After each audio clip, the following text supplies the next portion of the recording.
You're with God, day 22.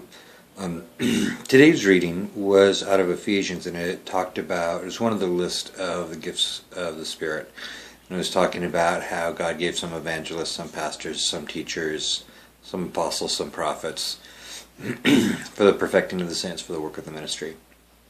The devotional reading had to do with the idea that different people have different strengths, different weaknesses, different gifts.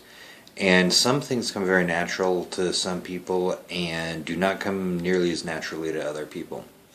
And it kind of used that, they used that to talk about spiritual disciplines. How sometimes there are some of them that some spiritual disciplines seem to fit more naturally for some people than others. And they're not making the argument that you should only pursue those spiritual disciplines that come naturally to you. Rather, they're making the argument that the ones that don't come naturally to you are something you just may have to work at a little bit more. And working at them is a good thing. And so the concluding thought was to go through and look at the list of spiritual disciplines that are being covered in the text, and to look for ones that you may need to spend a little more time on. Something you may need to work towards developing a little bit.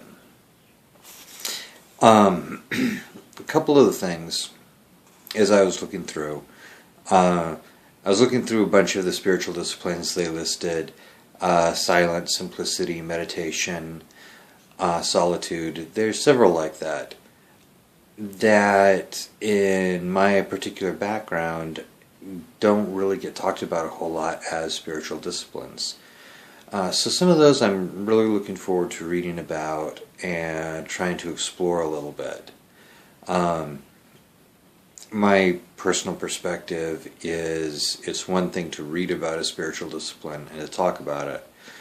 It's another one to actually try to practice it, and that you really can't grasp the value of spiritual discipline just from an intellectual standpoint. You can't do it until you've actually partaken in it.